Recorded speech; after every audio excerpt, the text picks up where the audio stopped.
السلام علیکم، welcome to شہیر animation stories. اگر تو آپ ہمارے چینل پر نیو ہیں تو ہمارے چینل کو سبسکرائب کر لیں اور بیل آئیکن کو بھی پریس کر لیں تاکہ ہماری ہر آنے والی ویڈیو آپ تک جلد سے جلد پہنچ سکے۔ جی ہاں تو دوستو، جو آج کہانی ہے وہ ہے گڑبڑ پری اور جادوئی چپل۔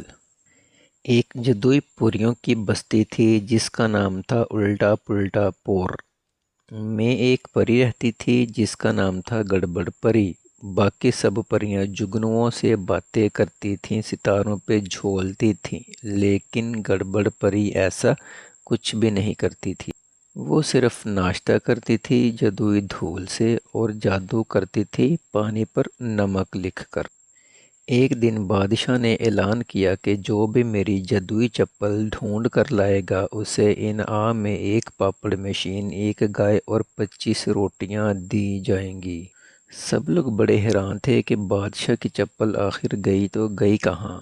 پریوں کا سربراہ بادشاہ کے پاس آیا۔ اس نے پوچھا، بادشاہ سلامت، چپل آخر کہاں چلی گئی؟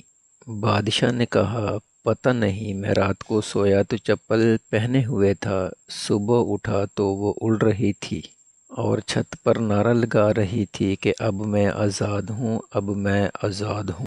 گڑبڑ پری نے جب یہ اعلان سنا تو بہت خوش ہوئی اور بولی کہ یہ چپل تو میں ہی ڈھونڈ کر لاؤں گی۔ بس وہ سیدھا پہنچی جادوئی جنگل میں جہاں چپل ایک درخت کے نیچے لیٹی ہوئی سورج کی دھوپ لے رہی تھی۔ گڑبڑ پری سے بولی، اے چپل، نیچے آ جاؤ ورنہ میں تمہیں سوتی موزے پہنا دوں گی۔ چپل بولی، نہیں پری دیوی، ایسا مت کرنا۔ اتنے میں وہاں پر موٹا سا سانپ آ جاتا ہے جو صرف اور صرف سلاد کھاتا ہے۔ اس نے آ کر پری سے کہا کہ پری جی، چپل کو اگر قابو میں کرنا ہے تو اس کے ساتھ آپ رومیو کی موسیقی چلاؤ، یہ ڈانس کرنے لگے گی۔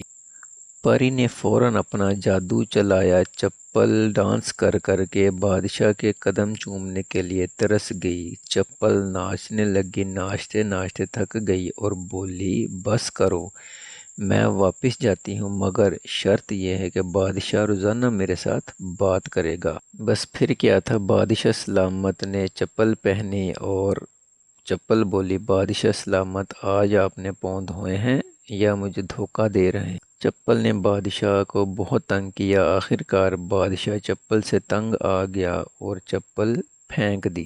جی ہاں دوستو، تو امید کرتا ہوں کہ آپ کو ہماری آج کی بھی یہ کہانی پسند آئی ہوگی۔ شیئر، لائک اینڈ کمنٹ میں اپنی رائے کا اظہار ضرور کیجیے گا اور چینل کو سبسکرائب بھی کر دیجیے گا۔ اللہ حافظ۔